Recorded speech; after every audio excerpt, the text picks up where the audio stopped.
నమస్తే. మన గాంధీగిరి వార్తలకు స్వాగతం. రామగుండం పారిశ్రామిక ప్రాంత రౌండప్. ఈరోజు గాంధీగిరి అందిస్తున్న ప్రత్యేక వార్తలు చదువుతున్నది దయానంద్ గాంధీ. వార్తల్లోని ముఖ్యాంశాలు. ప్రెస్ క్లబ్ లో ప్రెస్ మీట్. రక్తదానం గొప్పదానం, ప్రాణాలు తీసుకున్న మహిళ వివరాలు. ఈ రోజు గాంధీగిరి వార్తలను సమర్పిస్తున్నది శ్రీకాంత్ కంటి దవాఖానా. కోల్బెల్ కు కంటిపాప, అన్ని వర్గాలకు వెలుగు కిరణం. డాక్టర్ శ్రీకాంత్ సారథ్యంలో వైద్య సేవల్లో శ్రీకాంత్ కంటి దవాఖానా.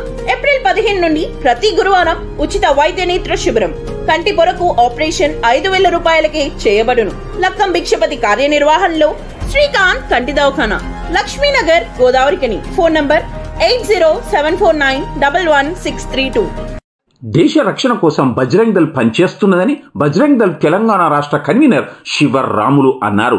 గోదావరికన్ కోదండ రామాలయంలో బజరంగ్ దళ్ త్రిశూల్ దీక్ష కార్యక్రమం ఈ రోజు నిర్వహించారు. ఈ కార్యక్రమంలో శివరాములతో పాటుగా పరిషత్ విభాగ కార్యదర్శి అయోధ్య రవీందర్, బజరంగ్ దళ్ జిల్లా కన్వీనర్ సంపత్ యాదవ్ మాట్లాడుతూ విశ్వ హిందూ పరిషత్ బజరంగ్ దళ్ దేశంలో ధర్మ సంస్థాపన కోసం అహర్నిశలు కృషి చేస్తున్నదన్నారు. త్రిశూల్ దీక్ష తీసుకున్న సుమారు 500 మంది కార్యకర్తలు కాషాయ జెండా చేత పట్టుకుని నగర పుర వీధుల గుండా కవాతు నిర్వహించారు. పెద్ద ఎత్తున జై శ్రీరామ్, భారత మాతాకి జై అనే నినాదాలు చేస్తూ కవాతు నిర్వహించారు. ఈ కార్యక్రమంలో విశ్వ హిందూ పరిషత్ జిల్లా అధ్యక్షుడు డాక్టర్ స్వరూప్, కిరణ్ గౌడ్, జిల్లా కార్యదర్శి నాగుల మల్యాల సత్యం, మాధవరపు వెంకట్రావు, ఇసంపల్లి వెంకన్న, నగర కార్యదర్శి మేడగోని రవీందర్, మోడం సురేందర్, బండ సమ్మయ్య, వెంకటస్వామి తదితరులు ఉన్నారు.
రక్తదానం చేసి ప్రాణదాతలు కావాలని పలువురు పేర్కొన్నారు. టిప్పు సుల్తాన్ 274వ జయంతి దినోత్సవం సందర్భంగా Ramagundam corporation area Muslim welfare organisation ఆధ్వర్యంలో గోదావరికని గాంధీనగర్ నురానీ అరబ్ స్కూల్లో మెగా రక్తదాన శిబిరాన్ని నిర్వహించారు. ఈ శిబిరాన్ని ముస్లిం వెల్ఫేర్ ఆర్గనైజేషన్ అధ్యక్షుడు షేక్ హజీ అలీ ప్రారంభించగా హజీ అలీ ఈ సందర్భంగా మాట్లాడుతూ రక్తదానం ప్రాణదానంతో సమానమని, తల్లిదండ్రులు జన్మనిస్తే రక్తదానం పునర్జన్మనిస్తుందన్నారు. రక్తదానం ప్రమాద బాధితుల ప్రాణాలు నిలబెడుతుందన్నారు. రక్తం అందించడమే అసలమైన మానవత్వం అని, అన్ని దానాలలోకెల్లా రక్తదానం గొప్పదన్నారు.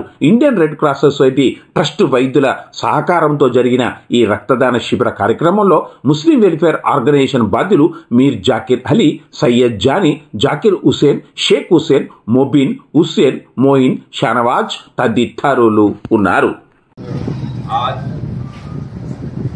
मुस्लिम वेलफेयर ऑर्गेनाइजेशन की जानिब से और ऐसा कि रेड क्रॉस सोसाइटी की जानिब से आज एक ब्लड हजरत टीपू सुल्तान रज़ियल्लाहु ताला के पैदाश के मौके पे आज ब्लड बैंक डोनेशन हम कर रहे हैं मुस्लिम वेलफेयर ऑर्गेनाइजेशन की तरफ से।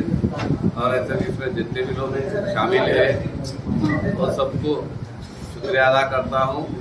और ऐसे कि मुस्लिम वेलफेयर ऑर्गेनाइजेशन समझ को 2008 से ये ऑर्गेनाइजेशन चला रहे हैं।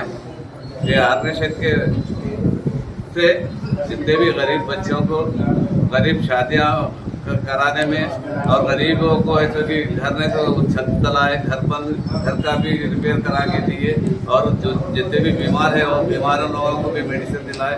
आज इससे पहले पूरा दुनिया के सोशल कामा करे और है सो कि अभी भी आगे बढ़ के आप लोगों की मदद रहे, आप लोगों का साथ रहे तो अभी बढ़ के हम आगे भी काम करेंगे और हमारे త్వరలో జరగబోయే ఎమ్మెల్సీ స్వతంత్ర అభ్యర్థిగా బరిలో నిలుస్తున్నానని, ఉపాధ్యాయ అధ్యాపక సమస్యలపై గత 18 సంవత్సరాల నుండి నిరంతరం పోరాటం చేస్తున్నామని, ఉపాధ్యాయుల అధ్యాపకుల మద్దతుతోటే బరిలో నిలుస్తున్నానని టీఎల్ఎఫ్ రాష్ట్ర కన్వీనర్ ఉమ్మడి కరీంనగర్, ఆదిలాబాద్, మెదక్, నిజామాబాద్ పట్టభద్రుల ఎమ్మెల్సీ స్వతంత్ర అభ్యర్థి పోకల నాగయ్య చెప్పారు.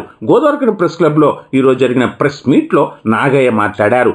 ఈ ప్రెస్ మీట్లో టీపీటీఎఫ్ జిల్లా అధ్యక్షుడు ఆవుల Rajesh Yadav, TLF working president Tirupati Reddy, జిల్లా అధ్యక్షుడు సుద్దాల శ్రీనివాస్, నాయకులు తయోద్దీన్, పావని శ్రీనివాస్, కార్యదర్శులు కేశవరెడ్డి, పత్తి రాజిరెడ్డి, ఆర్ఎస్ మూర్తి, బాలరాజు తదితరులు ఉన్నారు.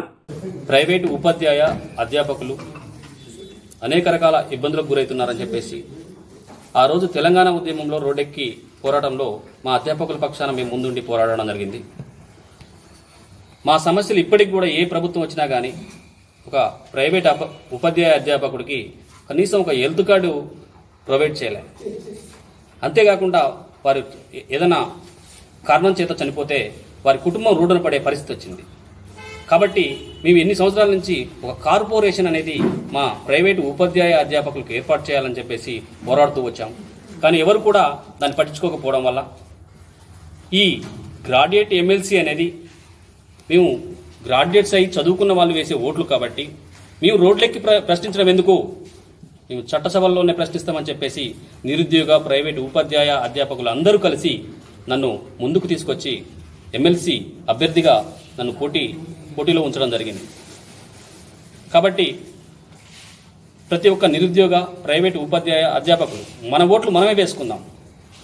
బడా రాజకీయ నాయకులు వచ్చేసి, బాగా డబ్బున్న వాళ్ళు వచ్చేసి వాళ్ళు మన ఓట్లతో గెలిచి చట్టసభల్లో మన గురించి మాట్లాడకుండా అయిపోయింది. కాబట్టి మన ఓటు మనమే వేసుకొని మనం రోడ్ల మీద ప్రశ్నించకుండా మన చట్టసభల్లో ప్రశ్నించే విధంగా మనల్ని మనమే ముందుకు తీసుకుపోతారని నిరుద్యోగ ప్రైవేటు ఉపాధ్యాయ అధ్యాపకులకు అందరికీ నమస్కరించి కోరుకుంటున్నాను. నేను పోటీలో దిగుతున్నా. కరీంనగర్, మెదక్, నిజామాబాద్, ఆదిలాబాద్ అన్ని జిల్లాల్లో కూడా మా నిరుద్యోగ ప్రైవేటు ఉపాధ్యాయ అధ్యాపకులు నాకు పూర్తి మద్దతు, సహాయ సహకారాలు అందించడం జరుగుతుంది. ఇంకా ఎన్రోల్మెంట్ అనేది ఎవరికి వారు చేసుకోవడం జరుగుతుంది. ఇంకా ఎవరైనా మిగిలిన వాళ్ళు ఉంటే ఎన్రోల్మెంట్ చేయించడం జరుగుతుంది. దానికి సంబంధించిన ఒక ఆఫీస్ని కూడా ఇక్కడ మనం రామగుండంలో ఏర్పాటు చేయడం జరిగిందన్న. ఎవరైనా మిస్ అయిన వాళ్ళు ఉంటే ఈ నెంబర్కి వారికి సంబంధించిన డీటెయిల్స్ని పెడితే ఎన్రోల్మెంట్ అనేది చేయడం జరుగుతుంది.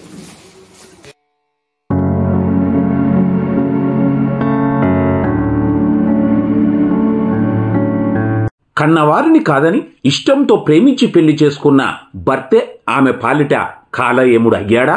ఆమె ప్రాణాలు గాలిలో కలవడానికి అతడే కారణమయ్యాడా?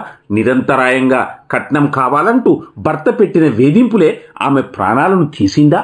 ఆమె పుట్టింటి వారు ఇది నిజమే అంటున్నారు. ఆమె ప్రాణాలు తీసుకోలేదని, ఆమె భర్తే ఆమె ప్రాణాలు తీశాడని వారు ఆరోపిస్తూ ఉన్నారు.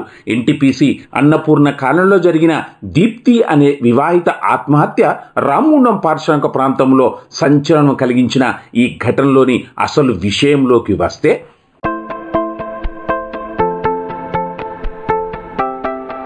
అమ్మా, నాన్న, నన్ను క్షమించండి. మిమ్మల్ని కాదని ప్రేమించి పెళ్లి చేసుకున్న నా భర్త నన్ను వేధింపులకు గురి చేస్తూ ఉన్నాడు. అందుకే చచ్చిపోతున్న బన్నీని మంచిగా చూసుకోండి అంటూ కన్నీరు మున్నీరుగా ఏడుస్తూ తన సెల్ ఫోన్లో సెల్ఫీ వీడియో తీసుకుంది దీప్తి. తర్వాత బెడ్రూమ్ ఫ్యాన్కు చున్నీతో ఉరివేసుకొని ఆత్మహత్య చేసుకుంది.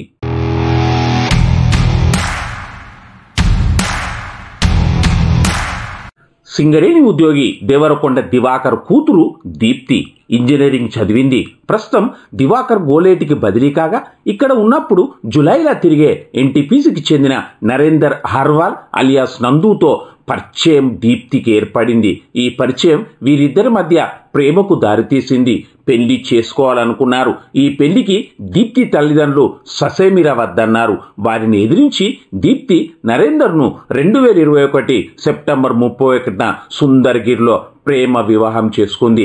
ఏడాదికి వీరికి ఒక కుమారుడు పుట్టాడు. ఈ సమయంలోనే దీప్తి ఆమె తల్లిదండ్రులకు దగ్గరైంది. అప్పటి నుంచి 20 లక్షల వరకట్నం తేవాలని దీప్తిని నరేందర్ నిత్యం వేధిస్తూ ఉండేవాడు. 4-5 రోజుల క్రితమే తన సోదరి వివాహానికి గోలేటికి వెళ్లి వచ్చిన దీప్తి వచ్చిన క్రమంలో నిన్న కూడా దీప్తితో నరేందర్ తీవ్రంగా గొడవ పడ్డాడు. కాగా మానసిక కలత చెందిన దీప్తి కన్న కొడుకు బన్నీ బెడ్రూమ్లో బెడ్ మీద ఉండగానే తన సెల్ ఫోన్లో సెల్ఫీ వీడియో తీసుకుంది, ఉరి వేసుకుంది. ఇది గమనించిన నరేందర్ అతని సర్త సంబంధికులు ఊరి నుంచి దీప్తిని గోదావరిఖన్ ప్రభుత్వ జనరల్ ఆసుపత్రికి తీసుకురాగా అప్పటికే ఆమె చనిపోయింది.